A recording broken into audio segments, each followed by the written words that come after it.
بسم اللہ الرحمن الرحیم۔ الصلاۃ والسلام علیکہ یا سیدی یا رسول اللہ وعلی آلکہ واصحابکہ یا حبیب اللہ۔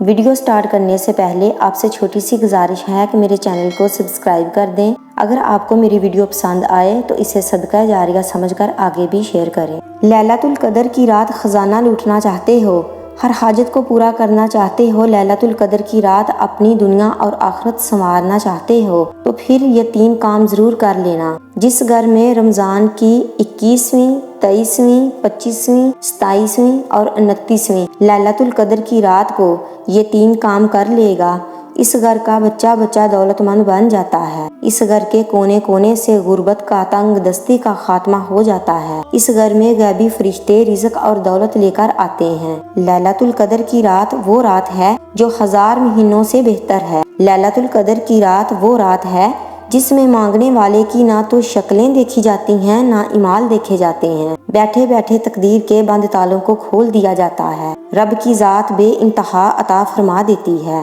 آج لیلۃ القدر کی رات ایک ایسا عمل لے کر آئی ہوں، آپ یہ 3 کام کسی صورت نہ چھوڑنا۔ انشاءاللہ یہ 3 کام کرنے والا رب کریم سے جس حاجت کو لے کر بیٹھے گا، رب کریم آپ کی ہر حاجت کو انشاءاللہ پورا فرما دے گا۔ آپ نے 21 رات کو بھی یہی وظیفہ پڑھنا ہے، 23ویں رات کو بھی یہی وظیفہ پڑھنا ہے اور 25ویں تاک رات کو بھی یہی وظیفہ پڑھنا ہے، 27ویں کو بھی یہی وظیفہ پڑھنا ہے اور 29ویں رات کو بھی یہی وظیفہ پڑھنا ہے، کیونکہ یہ غیبی بات ہے کہ کون جانتا ہے کہ لیلۃ القدر کی رات کس رات میں ہے، اور یہ خاص وظیفہ لیلۃ القدر کی رات کا عمل ہے۔ اس لیے آپ نے 5 تاک راتوں میں یہ وظیفہ کرنا ہے۔ جب بھی لیلۃ القدر کی رات ہوگی، یہ 3 کام کرنے والا رب کریم سے پہاڑ جتنے بھی خزانے مانگے گا، اللہ کریم اس کو عطا فرمائے گا، کیونکہ رب کی ذات دینے پر قادر ہے۔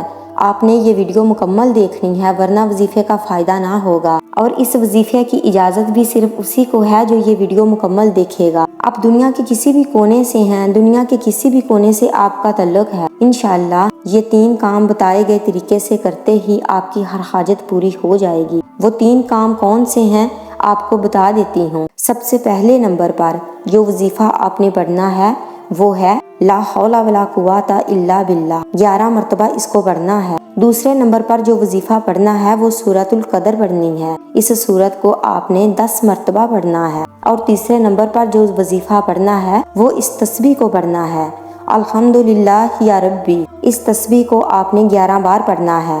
تو آپ نے پہلا وظیفہ رب کو منانے کے لیے پڑھنا ہے، اپنے صغیرہ اور کبیرہ گناہوں کو بخشوانے کے لیے پڑھنا ہے، کیونکہ کامیابی کا راز صرف اسی میں ہے کہ ہم نے اپنے رب سے گناہوں کی سچی توبہ کرنی ہے۔ پھر دوسرے نمبر پر سورۃ القدر پڑھ کر آپ نے خزانوں کو لوٹنا ہے، اپنی حاجت کو پورا کرنا ہے، رب کریم سے دنیا کی ہر شے کو پا لیا، کیونکہ 10 بار سورۃ القدر پڑھنے سے آج آپ کی ہر ناممکن حاجت انشاءاللہ ممکن ہو جائے گی۔ جو مانگو گے، جتنا مانگو گے انشاءاللہ ملتا چلا جائے گا۔ جب ہر شے کو پا لیا، پورے سال کے رزق کا انتظام ہو چکا، تمام پریشانیاں ختم، ہر دعا قبول ہوگی، تو رب کا شکر ادا کرنا بہت ضروری ہے۔ رب کریم شکر ادا کرنے والے کو اپنا محبوب بنا لیتا ہے۔ پھر آخر میں آپ نے تسبیح پڑھ کر رب کا شکر ادا کیا۔ اسی کے ساتھ آپ کے 3 کام مکمل ہو چکے۔ اللہ پاک سب کو عمل کی توفیق عطا فرمائے، آمین یا رب العالمین۔